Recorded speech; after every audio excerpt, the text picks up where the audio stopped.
Que coisa mais linda de ver, não? Saúde!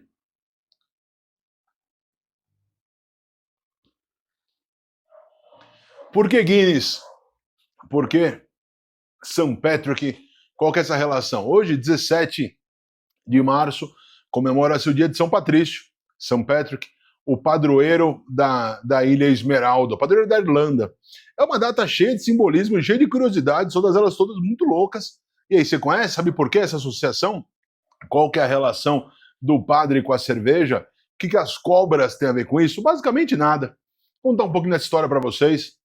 Eu sou Ronaldo Rossi, chefe de cozinha, especialista em harmonizações e um cara que está aqui há mais de 30 anos dividindo um pouco da experiência que tem baseada em todas essas histórias, de longas histórias que eu venho contando esse tempo todo.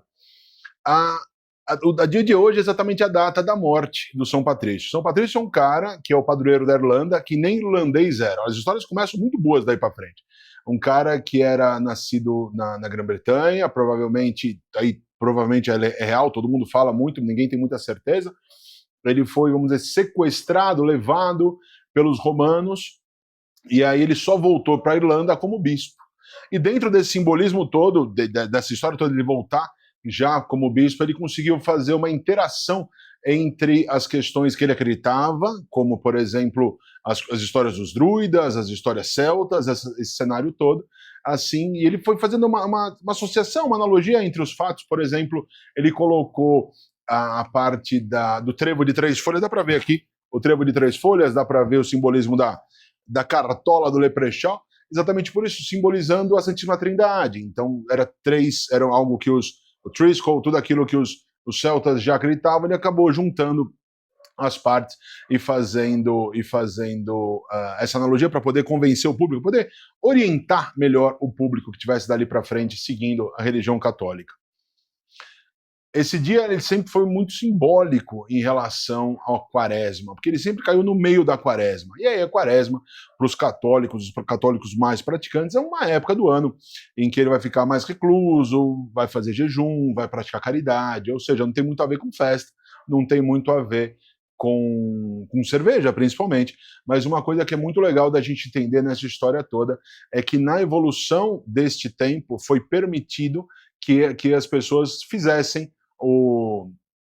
celebrar, né, dentro dessa fase. Então, foi exatamente um dia para quebrar, foi como se fosse a liberdade dos pecados. Hoje a gente pode comer, a gente pode celebrar, a gente pode fazer tudo, coisa que até então não acontecia dentro da época da quaresma. Tem algumas coisas bastante curiosas para contar para vocês. Até 1903 não era um feriado, e passou a ser aí. Só que até 1970, os pubs eram proibidos de funcionar nesse dia. Que loucura! Pois é, parece mentira, mas tem muito mais história mais louca ainda para contar referente a esse dia. Na época dos anos 90, o governo irlandês fez uma campanha para poder divulgar toda a cultura irlandesa para o mundo. E naturalmente escolheu essa data, que é uma das datas mais importantes que eles têm por lá. A partir daí, o mundo passou a conhecer a cultura irlandesa, começou a conhecer parte do que eles têm em relação ao folclore, à cultura, à cerveja, essa história toda. E é impossível dissociar a imagem da Guinness da imagem da Irlanda. Né? Você sabe do que eu estou falando? Normalmente, quando você pensa numa bebida irlandesa, você pode pensar nos whiskies, mas é impossível não lembrar da cerveja, que é certamente uma das cervejas mais emblemáticas e mais lembradas em qualquer lugar do mundo. Os irlandeses que ocuparam outros lugares, que estiveram em outros países, tiveram a sua imigração realizada, continuaram individualmente fazendo essas festas crescerem. Nós não temos grandes relações com a cultura irlandesa, exceto esse dia e exceto a cerveja, e naturalmente o uísque. Mas o mais legal é que foi a partir deste dia que nós tivemos acesso a muito mais coisa que vem da Irlanda, assim como todo o restante do mundo. Então deu muito certo. Eles chegaram a ter um dos eventos que eles fizeram na comemoração, recebeu 1 milhão de visitantes na Irlanda por conta das celebrações desse dia. Olha que coisa muito legal.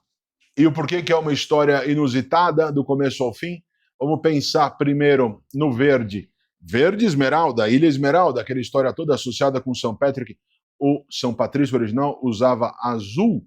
Foi só o exército, uma campanha que fez no final dos anos 1700, uma campanha deles usaram o verde para simbolizar todo o orgulho de representar a Ilha Esmeralda.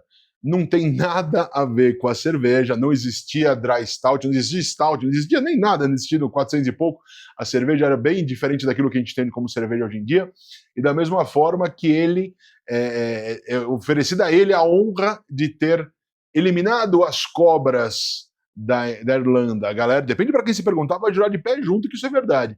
Tem uma curiosidade, nunca existiram cobras na Irlanda, mas, de novo, depende para quem você perguntar, galera, vai garantir que tudo que eu falei até agora é muito verdade, e eu tenho certeza que deve ser.